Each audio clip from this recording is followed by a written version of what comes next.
What is up, YouTube? I'm Devon DaVinci, leader of the Renaissance Crew, and you're watching DaVinci Reacts.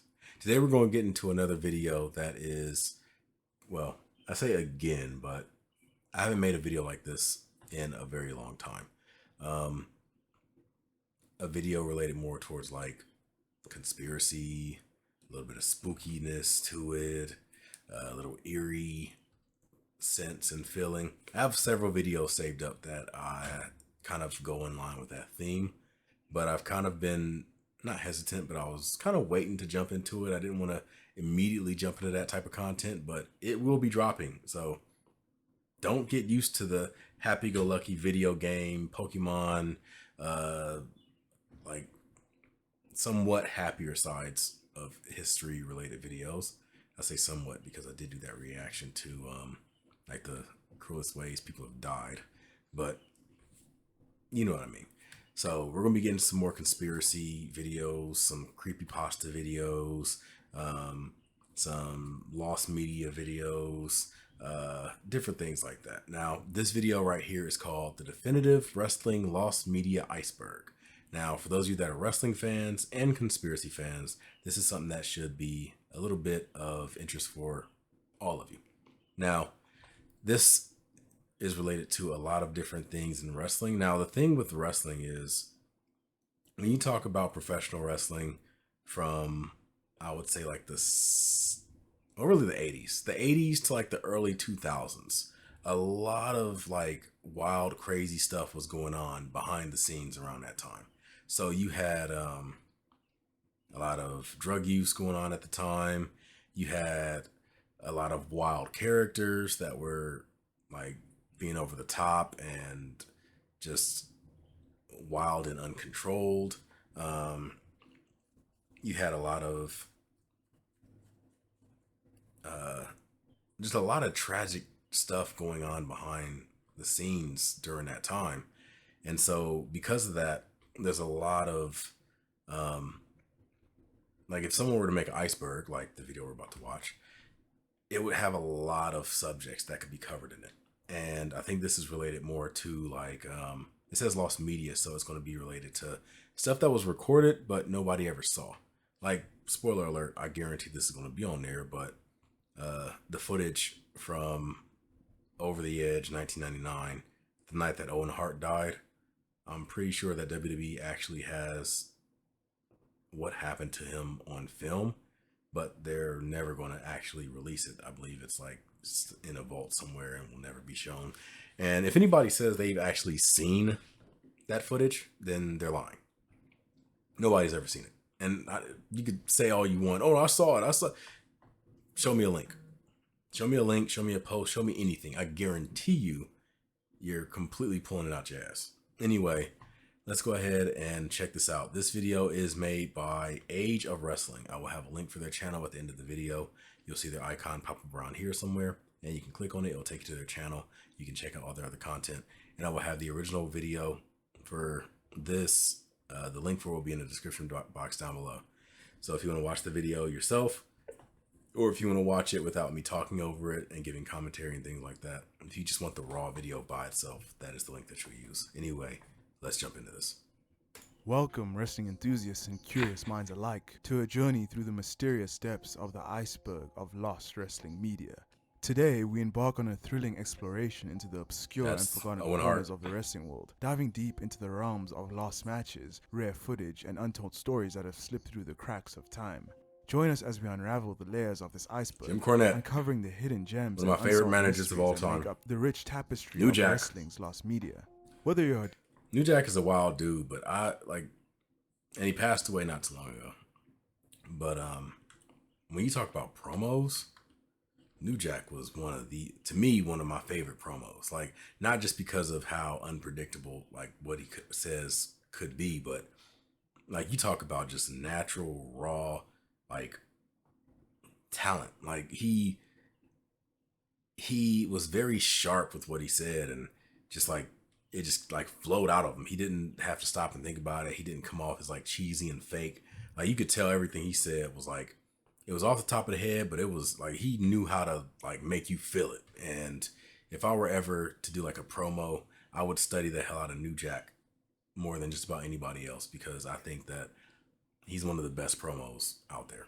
And Jim Cornette. Jim Cornette is like sharp as hell and just quick with it. So like that, those are the two that I would definitely like try to model my promo style after. And unsolved mysteries that make up the rich tapestry of wrestling's lost media.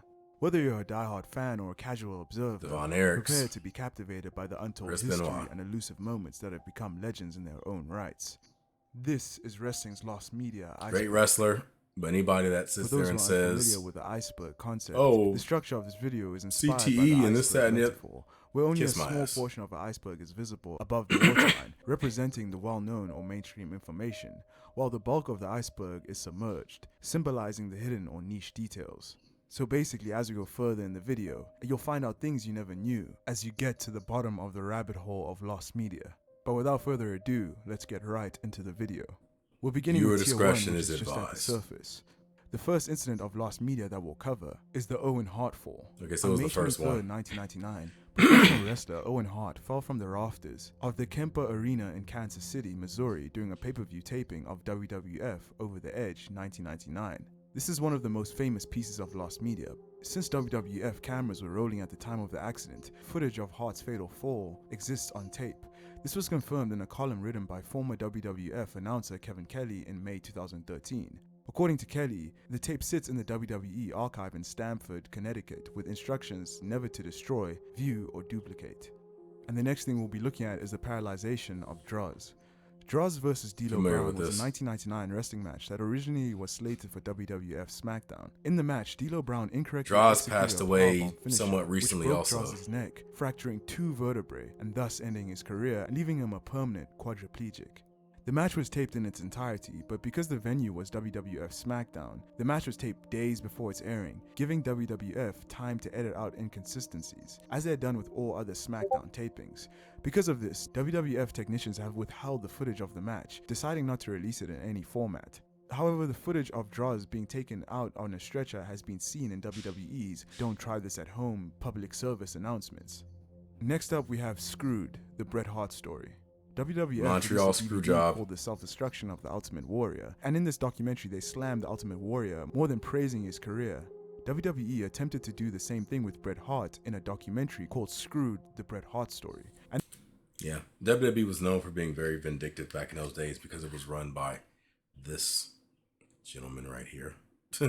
And he was, I mean, obviously all the shit that's come out recently about him, and not the best light to put yourself in, but let's just say his career didn't really paint the best light to begin with, because Vince McMahon was known for a lot of things, and being understanding and caring and lighthearted was not any of them. The dude ran a very tight ship, and you had to do it his way or it was the highway. And if you crossed him or upset him in any way, he was extremely vindictive, and he would do just about anything he could to like destroy your career or your reputation. And he tried to do that with a lot of different wrestlers that he didn't like. He back in those days did interviews with like people where he just like ripped the hell out of like legendary wrestlers like Bruno Sammartino, Hulk Hogan, even though that's probably warranted, Bret Hart, Ultimate Warrior, like just a lot of different people. And later they make amends, and then next you know it's nothing but like positive words. And it's like, what was all that shit you were saying earlier? Yeah, interesting. he attempted to do the same thing with Bret Hart in a documentary called Screwed, the Bret Hart Story. And this was just to paint Bret Hart in a negative light after his WWE career. The documentary recorded interviews involving Shawn Michaels, Jerry Lawler, and Hulk Hogan talking negatively about Bret Hart. WWE eventually scrapped this negative portrayal and decided to direct the documentary painting Bret Hart in a positive light. But the negative recorded interviews that were about Bret Hart have never been available to the public. And now, because Hart has a more positive relation with the WWE and making amends with various wrestlers that were interviewed, it's unlikely that WWE will release the interviews or any other footage exclusively intended for Screwed, the Bret Hart Story. And next up we have WWF In Your House 8, Beware of the Dark. WWF In Your House 8, Beware of the Dog was a I think I've wrestling heard of this pay-per-view one. event produced by WWE. It was first broadcast in 1996 in South Carolina, headlined by a WWF World Heavyweight Championship match between champion Shawn Michaels and challenger the British Bulldog. However, the event is infamous for a power cut that knocked out the pay-per-view feed and arena power, causing some of the matches to occur and to be recorded in almost complete darkness, as well as some of the match finishes being changed from the original plan. Likely because the untelevised matches were of poor quality, some matches from this pay-per-view have been released on the WWE network, but a lot of the matches that took place at this pay-per-view have not been released to the public. There's also been footage of the lights going out uploaded to the internet, but the full matches have yet to resurface. Up next we have the Jake the Snake and Hulk Hogan Snake Pit segment. This is an infamous segment that hasn't been seen since... I could be wrong, but if I'm not mistaken, and I'm going to guess some of these if I think I know what they are. But I believe this was related to the fact that like Hulk Hogan was the over the top babyface, good guy for those of you that don't know what that means. And Jake the Snake was the heel or the bad guy. And I believe at this point Hulk Hogan had already started to wear out his welcome. A lot of people were kind of tired of the same old shtick of him coming out, ripping off his shirt and like beating people and then like American and this, that, and the other. And like people had started to like get tired of it. And Jake ended up doing something like DDTing Hulk Hogan or something like that. And he ended up getting cheered for it. And one thing that the people in the back didn't want was Hulk Hogan getting booed and Jake the Snake Roberts getting cheered. So they essentially like got rid of the footage and wiped out the program that they were doing together, where they were like wrestling different like multiple matches, and they had a storyline built up to it, but they just like got rid of it because it was like, yeah, we don't want this to continue. It's the 80s, but it is legendary. Hulk Hogan and Jake the Snake Roberts were set to feud with each other for the WWF Championship, so there was a segment where Jake invited Hogan to the Snake Pit for an interview. Roberts would compare Hogan's arms to pythons, and then he would hit a DDT on Hogan, starting their feud. However, after Roberts hit the DDT on Hogan, the crowd went nuts for Roberts. Vince McMahon was of course watching this segment, and he panicked seeing the crowd cheer for Jake rather than his WWF champion and biggest star at the time, Hulk Hogan, and so he nixed the feud, and footage of this segment hasn't been released by WWE.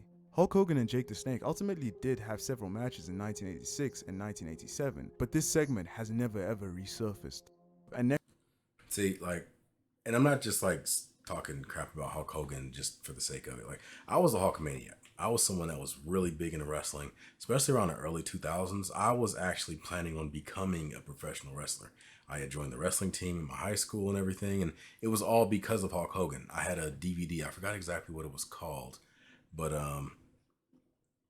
I had a DVD that was like dedicated to Hulk Hogan that had like all his matches and interviews and things like that. And I watched that like a ton of times. Like, I was a Hulkamaniac. And like to later hear him on that tape saying all these like racist and like just bigoted like things, and it's like, damn, like here I am being a huge fan, and this dude has an issue with me because of my skin color.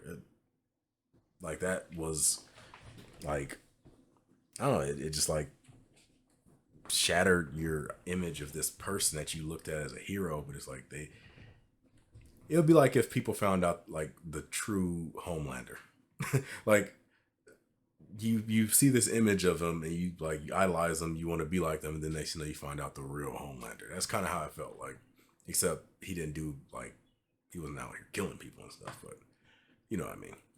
next up we have the mass transit incident, which took place at ECW in 1996. This is where 17-year-old Eric Koulos, a ring named Mass Transit, was seriously injured by notorious wrestler New Jack, with New Jack blading Mass Transit too deeply, severing 2 of his arteries.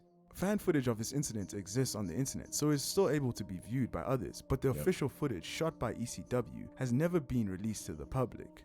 And next up we have he was underage. WWE SmackDown vs. Raw 2008. SmackDown vs. Raw 2008 was released in the fall of 2007, and it was part of the popular WWE vs. SmackDown Raw series, now titled WWE 2K. During development, wrestler Chris Benoit was originally going to be a playable character in the game, but was quickly removed due to the actions that he committed in the summer of 2007, in which he took the life of his wife, his son, and himself. Chris Benoit isn't in the game, but he remains in the game's code, and that's about it. It's also been widely speculated that he was supposed to be one of the cover stars for SmackDown vs. Raw 2008. This kind of makes sense because the game wanted to have ECW representation on the cover, and on the weekend where Benoit committed those heinous acts, he was scheduled to win the ECW World Championship. But of course he didn't. Yeah. Let me go ahead and just say right away. Chris Benoit, great wrestler. I love watching him wrestle. WrestleMania 20 is probably still like my favorite ending to any wrestling event, with him beating Shawn Michaels and Triple H, and then Eddie Guerrero coming out, who had won the belt earlier that night, I think against Brock Lesnar. I could be wrong. No, WrestleMania 20, Brock Lesnar fought Goldberg in that garbage ass match. But Eddie Guerrero had won the the WWE title, I believe, and Chris Benoit won the World Championship. And they were like in the ring and like celebrating, like they're legitimate friends, and like they're still celebrating in the ring. But that aside, like what he did was heinous, and I don't give a damn what anybody says. He should never be into the WWE Hall of Fame. He should never be acknowledged or recognized. I mean, you can make the argument of whether or not he should be completely erased, because it's like it takes more than one person to have a match, so you're taking away from that other person's legacy as well. But Chris Benoit shouldn't be acknowledged or respected in any way. And before anybody talks about like, oh, but he had CTE and it wasn't him, it was the disorder, and if he didn't have CTE, then things would be different, this, that, and the other. Okay, first of all, Chris Benoit had already been in multiple domestic violence situations with his wife long before he actually committed the final like act. So don't sit here and pretend like it was just CTE that like influenced him to do it. He already had a history of doing it. It's like, it's no different than like the OJ situation. OJ had a history of domestic abuse before it finally hit rock bottom. So, I mean, like there's that. And then there's the fact that there's millions of people in the world today that have CTE, and a bunch of them have it to a severe level. They still don't end up going out and doing crazy stuff like this. So there is no excuse, period. He was scheduled to win the ECW World Championship, but of course he didn't. Instead, to get ECW representation on the And if cover, I upset you, I another honestly star, do not Bobby care. Lashley, who had held the WWE version of the ECW World Championship the most times of any wrestlers, was instead on the cover. This one's very interesting because Benoit could have very well been on the cover instead of Lashley, seeing that he was the biggest star at that time in ECW. And now we're moving down the iceberg into Tier 2. The first piece of lost media on Tier 2 is the photographs of the plane ride from hell. The plane ride from hell was... They have a series on, I believe it's Vice, called like Dark Side of the Ring. And if you haven't seen it, if you're a fan of like crime documentaries and that type of show, go and check it out, because even if you're not a wrestling fan, the stories are so interesting and unique, and they talk about like the behind the scenes, and like they have several topics that relate to like specific wrestlers or specific wrestling moments. It, like, if you haven't ever seen it, go and watch it. It is something that you will absolutely love. I promise you that. But they have an episode dedicated to the plane ride from hell. Of lost media on Tier 2 is the photographs of the plane ride from hell. The plane ride from hell was a series of incidents of WWE wrestlers misbehaving on a flight in 2002. Since the flight was delayed an hour before takeoff, many wrestlers took to drinking while they were waiting. Among the incidents were two wrestlers, Brock Lesnar and Kurt Hennig, grappling, with Lesnar taking Hennig down and almost diving both of them through the emergency door while the flight was mid-air. Various other... Just real quick, the whole, oh, they almost like broke open the emergency door. You're not breaking open an emergency door on a plane while it's flying. It's not happening. I don't give a damn how strong Brock Lesnar and Kurt Hennig are, or whatever they think they may be. You'd have to be Superman, like literally Superman, to be able to open those doors while they're flying. All that pressure and stuff on the outside of the plane is not going to let that thing open up at all. Like, it's not happening. Down and almost diving both of them through the emergency door while the flight was mid-air. Various other antics also took place, such as Ric Flair SAing female flight attendants and Michael Hayes having his hair cut off while he was sleeping because he sucker punched another wrestler and caused him to bleed. It's been reported that multiple photos on this plane ride were taken. To this day, no one knows what happened to the photos, and they have not surfaced online in any form. And the next incident is the death of Mitsuharu Misawa.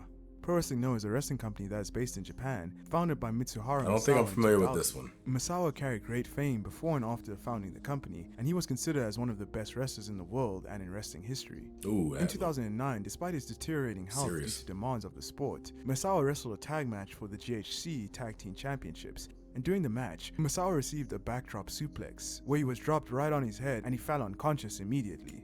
Seeing that Misawa was not getting up, the match was instantly stopped and Misawa was rushed to a hospital where he was pronounced dead within hours. He was 46 years old. His cause of death was never made public. The only thing Pro Wrestling Noah has revealed about the incident is the moment in which Misawa was treated by paramedics after the match. This was done in order to be shown on the Japanese news. Beyond this, nothing official has been shown, in order to show respect to such a beloved personality as Mitsuharu Misawa was. A person in the crowd recorded the entire match from arena seats with his camera, but he has refused to reveal it to the public out of respect for Misawa. Instead, he has just uploaded the moments before and after the match. The next piece of lost media is Mark Jindrak in Evolution. Evolution was a professional wrestling stable I'm familiar that with was this. prominent between 2003 to 2005. Mark Jindrak was originally supposed to be the Batista role. Triple H, Ric Flair, Randy Orton, and Batista. Evolution was a dominant group on WWE Raw. Before Evolution had even formed, Batista was slated to be in the group. However, when Batista suffered 2 tricep injuries that took him out of action for months, WWE had considered replacing him with Mark Jindrak, shooting vignettes featuring Jindrak as the 4th man of Evolution's Titantron. Because Jindrak was replaced in Evolution prior to making his debut for the stable, the vignettes featuring him were never featured in Evolution's Titantron, with the helicopter and nightclub clips containing just the trio.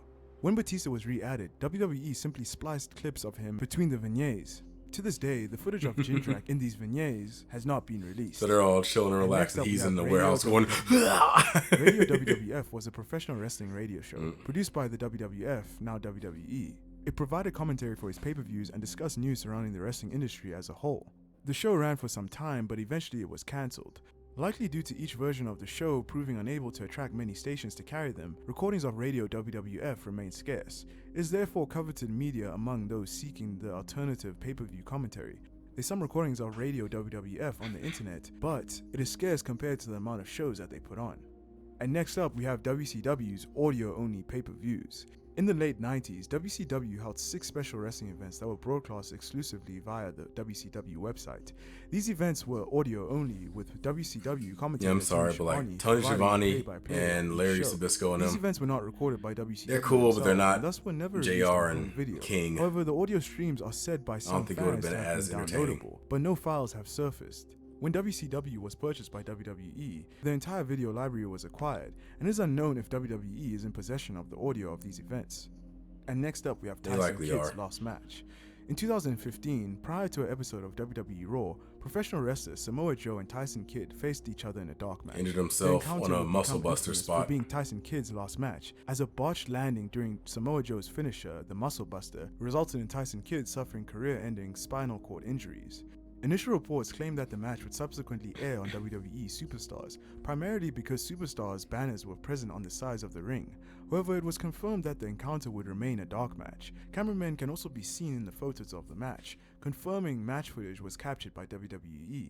However, the tape is unlikely to ever be publicly released due to containing Kidd's career-ending injuries, and out of respect for Kidd himself. The only footage that is publicly available is a fan recording of the finish. And next up, we have the lost footage from the alternate endings of WWE's WrestleMania 36. WWE WrestleMania 36 was the 36th instance of WWE's annual flagship show. It aired on the 5th and 6th of April 2020, and it was the first ever WrestleMania to be televised over 2 nights, as well as the first to be taped. This was all because of the pandemic, which resulted in WWE being forced to film the matches at its performance center in Orlando, Florida, about 2 weeks before it aired. There were supposed to be 65,000 fans in attendance, but there were no spectators due to the pandemic.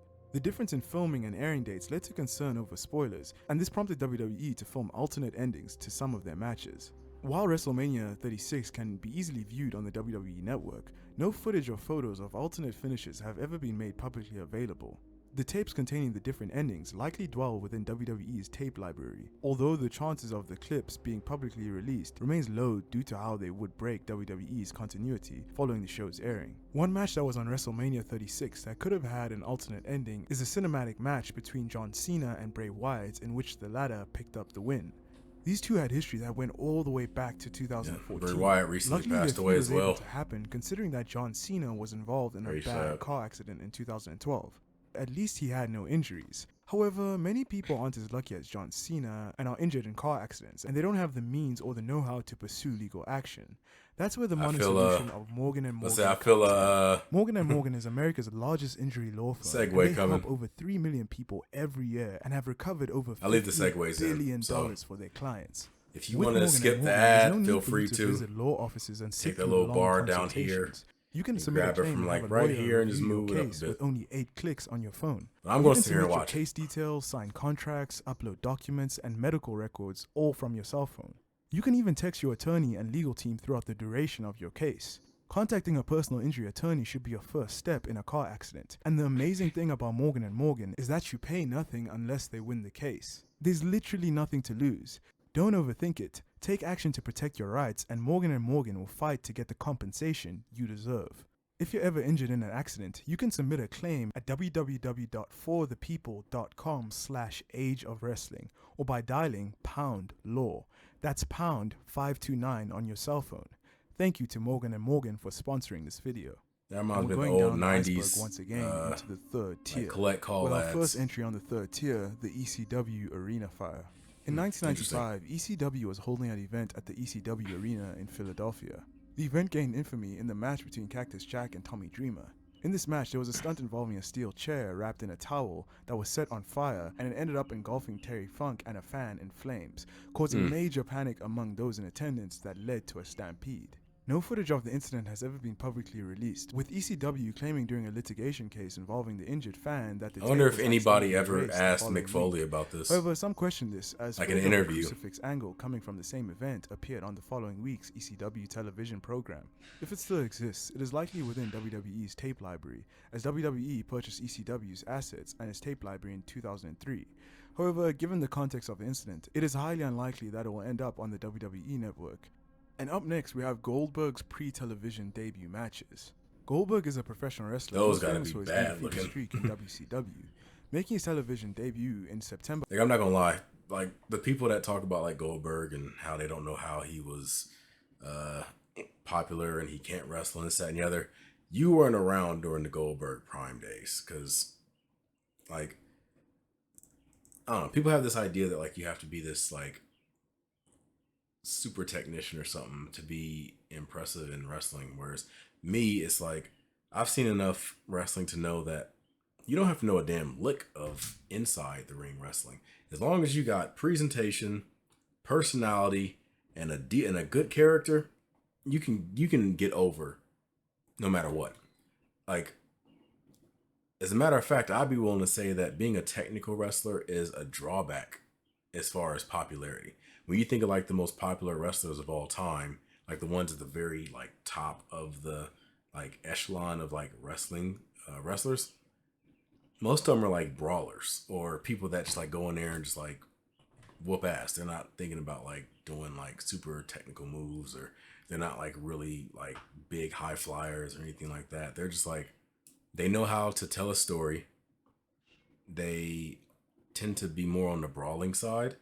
And they're very good with like expressions and conveying like pain or like emotion and like anger and things like that. Like they're very good at like getting their emotions across to the people watching. So like, and when it comes to that, Goldberg had a lot of it. He had the character, he had the charisma. He had what was I about to say? What was the third one I mentioned?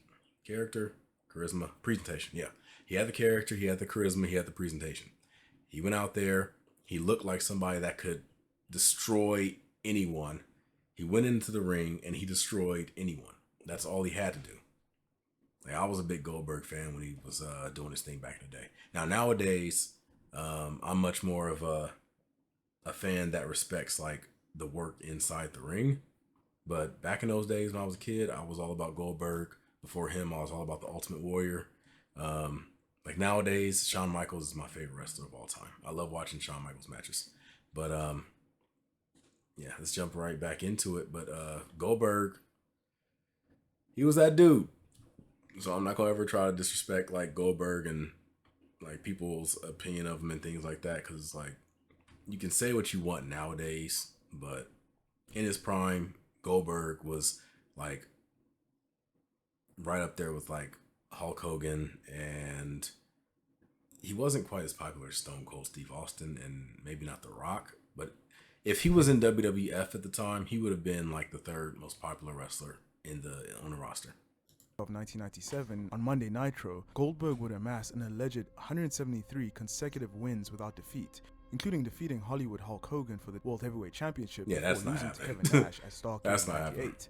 However, prior to his television debut, Goldberg competed in 6 matches from June to July of 1997, 5 of which occurred during tapings, and one of these matches saw him be defeated. All of Goldberg's He always has pre-debut blood on matches his head because occurred like during he'll like tapings for either headbutt Nitro lockers and or shit in the Saturday back night. or Thus, it is likely backstage footage was captured before of his these matches. Pre-show footage of WCW events have publicly resurfaced in the past, but as of the present day, none of the pre-shows containing Goldberg's early matches have resurfaced. Nevertheless, the tapes of these matches could exist within WWE's vaults, with the company having purchased WCW and its tape library in 2001. And up next we have the alternate endings of the match between Johnny Gargano and Velveteen Dream. On the 31st of January 2019, Johnny Gargano defended his NXT North American Championship against Velveteen Dream, with the latter picking up the win. Does anybody know what the story is in regards to the like Velveteen Dreams like drama and stuff? Like how like why he got kicked out of WWE? Like I know what the story is, but I'm wondering like is it something that's still going on, or was there like an update that's like, oh well, turns out it was overblown and it wasn't what people thought it was, or it was what people thought it was and it was just as bad. Like what is the story related to it? Because like I was a fan of Velveteen Dream. I thought his character was very cool. I thought he'd make a amazing main main roster wrestler once he got called up. And I feel like it's very sad if it turns out to be true, and very fucked up if it turns out to not be true. Cause like dude had a lot of potential. This match was going to air about 3 weeks later, and the difference in dates between the filming and taping prompted concern over spoilers. To avoid this, WWE filmed an alternate ending which featured Gargano retaining the belt. While the broadcast version of Gargano vs. Dream with Dream picking up the win is easily available on the WWE network, footage of the alternate ending remains completely inaccessible to the public. The only accessible media of the ending is a photo of Gargano with the belt on his shoulder following his victory. The tape containing the alternate ending likely still remains in WWE's vaults, although the chances of a release remain slim due to how it breaks WWE's continuity, with Dream having since left the company on seemingly bad terms. And up next we have the alternate ending for Keith Lee vs. Adam Cole. During the peak of the pandemic, NXT threw the Great American Bash, and it closed up with a match between the North American Champion Keith Lee and the NXT Champion Adam Cole, and the match was a winner-takes-all match. While the match sold itself, the added stipulation of winner takes all just added that much more to the match. The match was recorded before it aired on TV, so WWE were concerned about spoilers regarding the finish of the match. They decided to film alternate endings. The ending that aired was Keith Lee winning the match and winning the NXT Championship while holding the North American Championship. While the match is easily accessible on the WWE network, footage of the alternate ending remains completely inaccessible for public viewing, and they likely would not release it, seeing that both superstars have left the company for AEW. And up next we have the lost footage of Awesome Kong. I haven't seen Keith Lee since he left WWE. Does he really have all that gray hair? Professional wrestlers Awesome Kong and Melissa Anderson competed in a dark Not there's an issue with it, it's just the a lack of hype dramatic surrounding like the match. change. It was highly acclaimed by those in attendance, with some considering it to be one of the best women's matches of its era. While there are plenty of photos of the match, no footage of it has ever been publicly released by TNA. The match received rave reviews, but it was never intended to air on television, and it doesn't look like they will ever be released to the public. And next up we have Strange Kentucky People, which is a lost recording of a tribute to Chris Jericho. In his 2007 autobiography, A Lion's Tale Around the World in Spandex, professional wrestler Chris Jericho discussed his time working at Smoky Mountain Wrestling. During a show in Paintsville, Kentucky, Jericho received a videotape from a female fan. I'm very which iffy about claimed Chris Jericho. contained all of his SMW matches. In actuality, it contained a bizarre tribute to him. with now the tape being commonly referred to as the Strange Kentucky People. The tape in question had incestual, not safe for work themes between the girl and her family, as well as her and her family doing some very outlandish things. Jericho commented on the tape's content, stating that he was I'm not a unsure big why fan the of him fan in the didn't ring. tape, but proclaimed there was I was more never really a entertaining fan than of his the tape character. SMW matches. His According to WWF Jericho, the debut recording ended up on the tape trading circuit, being called is considered one of like the greatest debuts of all time for me. I remember the day that he like debuted. I was watching that episode of Raw, and I was kind of disappointed. I was like, "Oh, Jericho? Is that who it was?" Like, I was kind of disappointed, honestly, because they made a big like build up to it. Like, for weeks there was like this countdown and stuff, and like that night it like counted down, and then like when Jericho popped up on the screen, I was like, "That's who it was, Chris Jericho." I remember being kind of disappointed. I respect him because he seems like he has a lot of reverence and like goes out of his way to support like wrestling legends whenever they're dealing with medical issues, or if someone passes away and they don't really have money for like funeral services or anything like that. Like, he'll like donate a lot of money to show support for him. So it's like, I definitely respect him for that regards, but at the same time, he's also a Trumper, in which case I'm like, eh. But I mean, dude does go out of his way to show support to, like I said, those wrestlers and stuff that people forget about and turn their backs on and things like that. So, like, there's a decent person in there. SMW matches. According to Jericho, the recording ended up on the tape trading circuit, being called Strange Kentucky People. However, while the tape theoretically could still be in the possession of an avid tape collector, no footage or images of it have ever resurfaced. It has since become a holy grail among wrestling tape traders.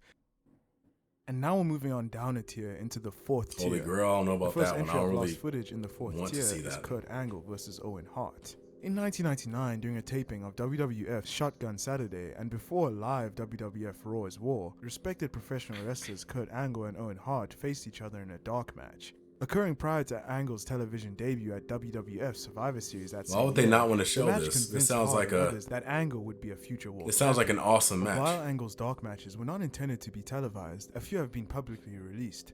However, no footage of this match with Hart is currently publicly available, with just a single photo of Angle executing a power slam. Like, if there was ever a the match chances between of the match resurfacing is Kurt slim, Angle especially and with Bret Peacock's Hart, acquisition of the WWE. I think that'd be like one of focusing the more holy on grails ensuring the of media meets NBC standards like and practices dream rather matches. than releasing new material. Further, rumors the match would be Owen Hart released is probably the during Kurt closest we Angle's got return to ever get to it, WWE though. in 2017 came to nothing.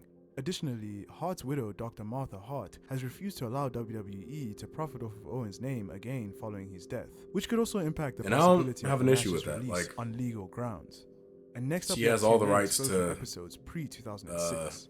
TNA she has been all the active rights since to 2002. say that. Like, They started off doing the company killed her for the husband. wrestling show before getting a TV show on Spike TV. So what if you're They mad also had a about show it? Like, called get over Impact it. That's Explosion, where a lot of lower tier it just- wrestlers it, would like, have matches. In the fucked her beginning, it life was up mainly produced for tremendously. international markets. Though in its later years, episodes would So be I'm not gonna distributed hold a in the grudge United for States on Impact like Plus. having an issue with About 4 WWE. years worth of episodes pre-2006 have not been found on the internet, and only little clips or pictures can be found on the net.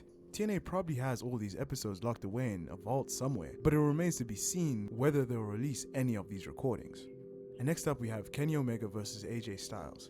In 2006, AJ Styles and Kenny Omega competed against each other in the main event of PCW Back to School Bash for Premier Championship Wrestling. In a matchup that is now regarded as a dream match by several wrestling journalists and fans, Omega himself credits the bout for keeping him in wrestling rather than focusing on an MMA career. Footage of this fight is hard to come by, but it exists in a few fragments that were included in the 2019 TSN That ring documentary is tiny. Omega Man, A Wrestling Love Story. Holy However, hell, that as ring is discussion small. about the lost match intensified, it attracted the attention of PCW, and PCW's owner revealed that his company held the full tape of the match within its archives. Whether PCW will publicly release the full tape remains unclear. And next up we have the lost Hell in a Cell match. In 2011, John Cena defended his WWE Championship against Alberto Del Rio, This was right in the CM heart Punk, of like Dolph the Ziggler, and Jack Swagger in a fatal PG five-way era. inside a Hell in a Cell. Occurring in Kansas City, Missouri, it is notable for being the only instance of an untelevised Hell in a Cell match. Prior to 2017, only amateur footage of the match was available, with the master tape lying somewhere within WWE's tape library. However, to promote the 2017 edition of Hell in a Cell, WWE released a few photos and a segment of the match. The rest of the master tape footage has never been publicly released by the company. And next up, we have Terry Funk's Satchel Ass promo. Terry Funk is one of the The greatest hell? wrestlers of all time, and he is a pioneer of the hardcore style of wrestling. He In is. 2006, while he was with WWE and was feuding with Mick Foley, he cut the famous Satchel Ass promo. This promo featured Terry Funk hilariously calling Mick Foley a satchel ass. Funk said that his dad told him to never trust a man whose ass is wider than his shoulders, and that's why he couldn't trust Mick Foley. He was basically roasting Mick Foley relentlessly. This was before the WWE network and was a WWE.com Terry Funk exclusive passed away promo recently, that too. didn't air on TV. Only small remnants RIP of to the all these promo great are wrestlers. left online today. Satchel ass! Satchel ass! But WWE Except for, probably has it somewhere Chris within Benoit, their of course. vaults, and it is unclear whether they'll release it, considering Terry Funk's passing. And up next, we have Sheamus versus John Cena versus The Undertaker in a steel cage match. In 2010, an untelevised wrestling match occurred. Never after the really a 900th fan of edition Sheamus Raw either. in Boston, Massachusetts. Sheamus defended his WWE Like, I respect championship him. against John Cena and The He has a Undertaker in YouTube channel that he steel like cage match. works out No and footage like or photographs of the match. does like were officially collaborations released with by other WWE wrestlers where they on work their out website together and or their stuff. YouTube channel. The only like, he gives, existing like, an video of interview the while they're match working is out. various amateur footage filmed by So it's fans cool, in attendance but for the show. as far as One a footage wrestler, only I'm like, shows the closing stages, while the other contains the full match. The master tape footage has never been released by WWE and likely remains stored in the vaults at their headquarters. And next up, we have the Von Erich family touring in apartheid South Africa. The Von Erichs were a famous family of professional wrestlers who gained prominence in the world of wrestling, particularly the Texas-based promotion World Class Championship Wrestling during the 1970s and 80s. They were beloved babyfaces, but tragedy ruined their prospects of truly taking over the wrestling world. There's actually a movie starring Zac Efron called The Iron Claw based Well, on I the story understand of it's the Von not Erichs. very good. The Von Erichs actually It's did not a tour good in movie. 1985 in apartheid South Africa. I know For the those who casting don't know, sucks for apartheid sure. was a system of institutionalized racial segregation and discrimination that took place in South Africa, where there were many policies designed to maintain the political and economic dominance All of the way white until the early minority over 90s. the black majority. The Von Erichs performed in a politically turbulent South Africa in front of white-only crowds. Hello, but there's Elon. no comprehensive footage to be seen of them wrestling in South Africa, even though it did happen. And moving down the iceberg to the 5th tier, our first entry on the 5th tier is Val Venus' Sex University. Val Venus was a sexually obsessed, pornographic film actor character I know who was the a solid character. mid-carder in the late 90s and early 2000s, but by 2007 his character had fallen by the wayside, and to remedy the situation, His ass was in WWE in 2007. I did not know that. See, he was very popular during the Attitude Era. The Attitude Era was between like 1997 to like 2001. So like that's the period where I remember him from. And I know he had like some like stints a little bit after that, but I didn't know it was all the way until 2007. By that point, I'd already like stopped watching wrestling, and I didn't come back in until around 2011 or something, right around the summer of Punk. That's when I came back into wrestling, but I didn't realize that he was still around in 2007. WWE gave him the show Sex U on their broadband service on their website. It was popular with WWE starting in 2007, and it was the most viewed series on the broadband service. Well, I do remember with it being watching viewed over the segment 800,000 with times. There Vince were only McMahon 4 blowing Sex U up in the episodes, limousine in and each episode, Val the Venus Chris shared his Benoit wealth of sex experience. situation right after. The show is mainly giving viewers bedroom advice. Val Venus debuted the show a few months before the Chris Benoit tragedies, and after Chris Benoit did what he did, WWE focused on cleaning up their Okay, yeah, I product don't and remember making it more him, though, PG, for some and that reason. meant that Sex U was cancelled. There are no screenshots or any short clips of the episodes. While it is likely WWE has access to the web series, they are extremely unlikely to release it. And up next we have Lita's training videos.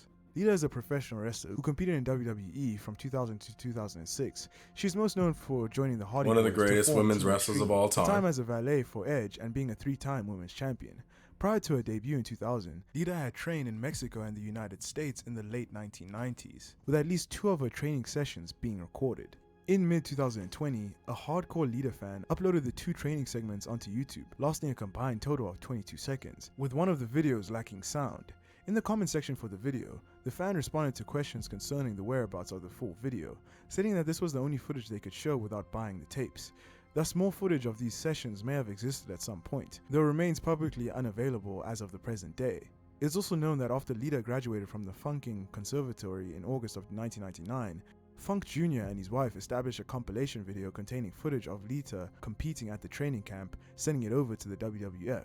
It is possible that the video contained the footage of the training sessions, although this remains to be seen. Why would And that up be next we considered have like Celebrity Wrestling. lost Celebrity media? Wrestling was a British wrestling reality TV show. I'm sure a lot of broadcast on wrestlers had like ITV1.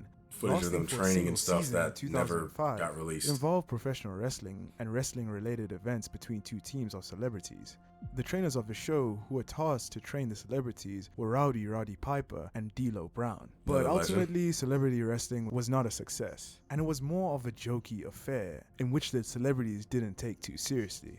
While the first 4 episodes of Celebrity Wrestling were broadcast on primetime television, the poor initial ratings combined with the few repeats due to its poor reception has led to much of the I show never knew becoming this show lost existed. media. While no full episodes currently exist, a segment and match featuring Leilani Dowding against Kate Lawler were uploaded to YouTube in August of 2006. Additionally, a review of the show contains clips that would otherwise be completely inaccessible. And up next, we have Chowderheads.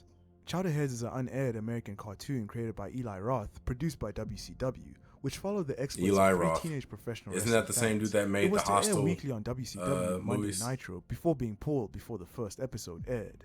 For nearly 17 years, none of the 8 episodes of Chowderheads would see a public release. However, in January of 2016, the first episode would be uploaded onto Facebook. The remaining 7 episodes are likely in the possession of WWE, locked away in their vaults somewhere. And next up, we have a star-studded 8-man tag. In early 2010, an 8-man tag team match took place after a SmackDown episode taping.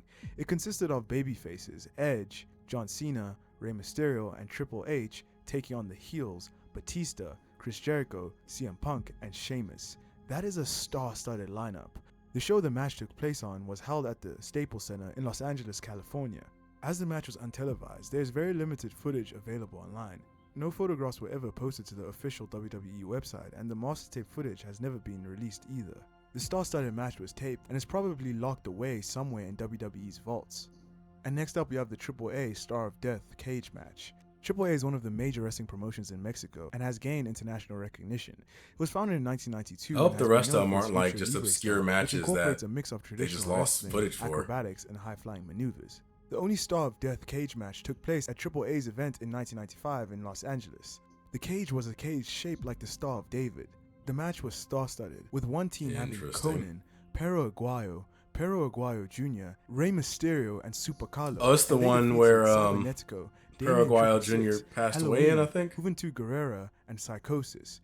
Many wrestlers who were in this match have reiterated that this match did happen inside of a 16-sided cage, and Dave Meltzer allegedly was there and said that the AAA Star of Death match was insane with loads of great spots. But unfortunately, this piece of media is lost because apparently there was a problem with the footage, and so AAA ended up keeping it. The match is probably locked away somewhere in the vaults of AAA. I know there was like a multi-man match Now that moving involved to Rey the Mysterio deepest and layer Pero of Aguayo the Jr. iceberg, where Tier 6. Pero With our Aguayo first Jr. passed entry away, I on Tier believe. 6 being The Undertaker versus New Jack.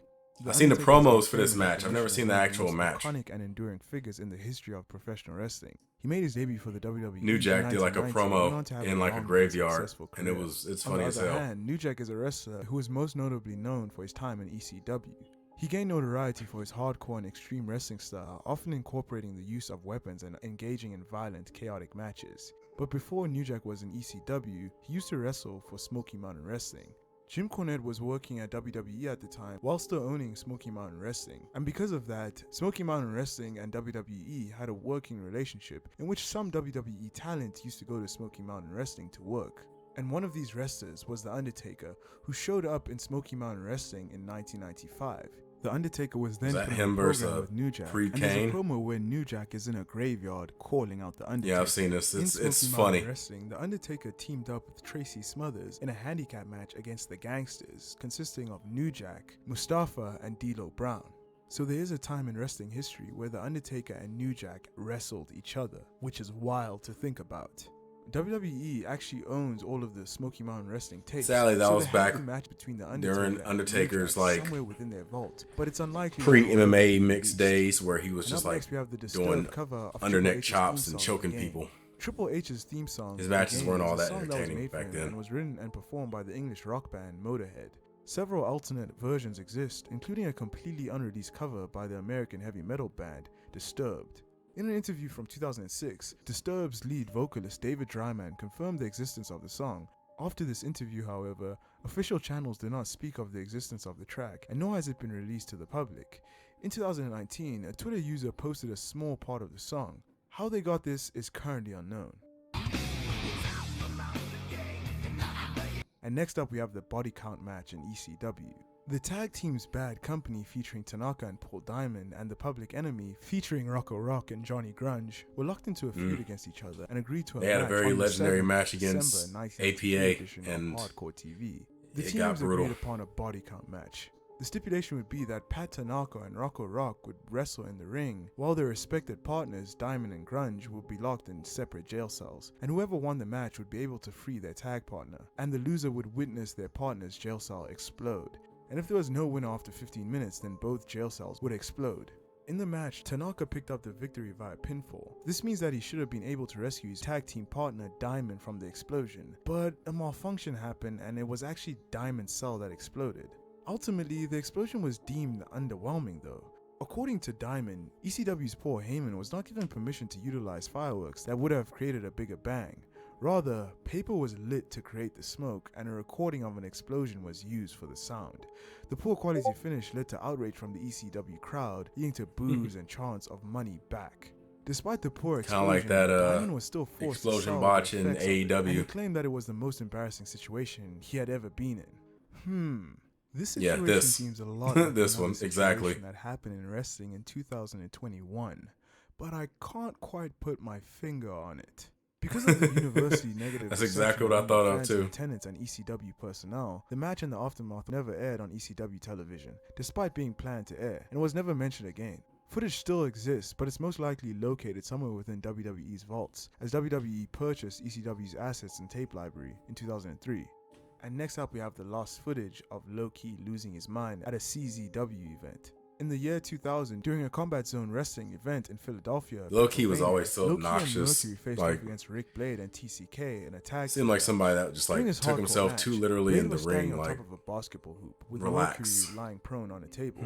Blade incorrectly performed a leg drop from the hoop, resulting in him crashing through the table, but also hitting the back of his head onto the floor, instantly knocking him out. As CZW personnel tended to Blade, Low-Ki started becoming irate. It allegedly had less to do with Blade's health, but more so for consequently being unable to perform all the spots that he had planned. He started to flip out in front of the audience, with him assuming that he was being screwed by CZW as he was associated with a rival promotion. Nobody was able to calm Low-Ki down. yeah, Low-Ki Eventually, is a member always of just security like so grabbed fucking Low-Ki and obnoxious carried the and furious weird. wrestler out of the ring and off backstage. Following these incidents, the match was declared a victory for Blade and TCK. The match itself is included in the official DVD release of the event. However, for unknown reasons, the Low-Ki tantrum was edited out of the video. The full tape remains within CZW. And next up, we have the Big Show's moonsault. Paul White, also known as the Giant or the Big Show, is a professional wrestler who competed primarily within WCW and WWE. He's famous for his large stature, coined as the world's largest athlete by WWE, with him also winning 7 world championships throughout his career. During his early years in professional wrestling, he was able to perform athletic wrestling moves like missile dropkicks from the top rope and kip-ups. That was And such a stupid additionally, idea. I don't know there was who the footage hell out there of the Big convinced Show him to do that performing a dumb shit. moonsault. When the Big Show was on Talk Is Jericho, Like, you're a he giant. discussed how That he is your performed the gimmick. moonsault during a house show tour of Japan. This resulted in him receiving harsh responses from wrestlers, including Hulk Hogan, who strongly discouraged him from using such moves. The Giant would ultimately utilize a moveset more appropriate for his size following feedback from other wrestlers, and he nixed the moonsault from his arsenal.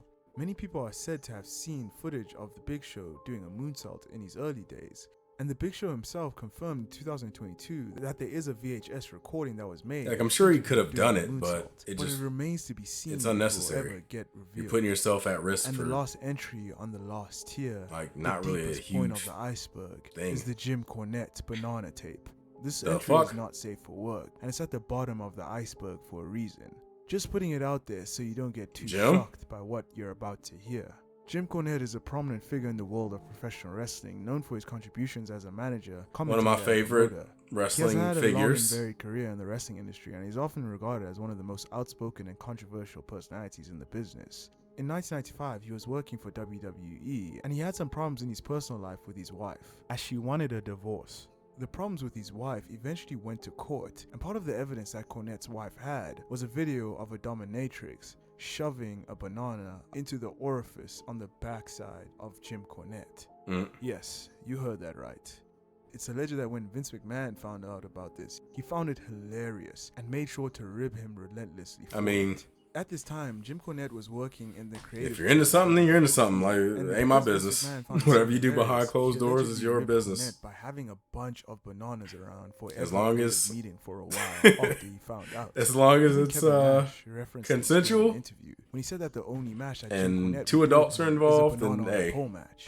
Even other wrestlers like Chris whatever you Jericho wanna and do. Sean Waltman have also referenced the banana tape during interviews. Perhaps the most famous reference to the banana tape was during an episode of Raw in 1997 when Triple H and Shawn Michaels were doing commentary at ringside and they were eating bananas live on air, allegedly as a rib to Jim Cornette backstage, who was working in creative.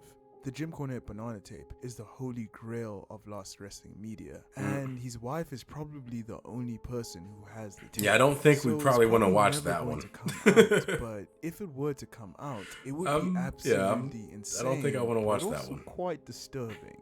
Anyway, thank you for watching this video. If you enjoyed this video, please check out our other videos. This video took a lot of effort to make, so please like, share, comment, subscribe. Good.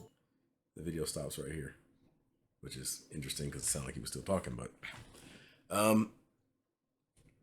yeah, a lot of these entries is like so a lot of things I didn't know about. Very interesting.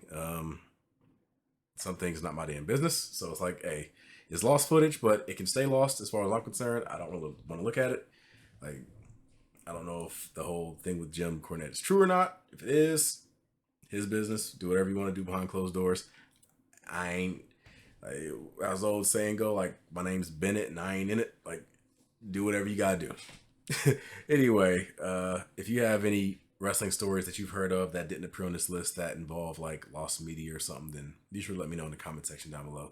If you have any interesting like stories behind the scenes in wrestling, or something that you can add more context to about a certain like moment or event or something like that, be sure to let me know. I find that stuff very interesting. If it's interesting enough, I might find a video about it and do a reaction to it.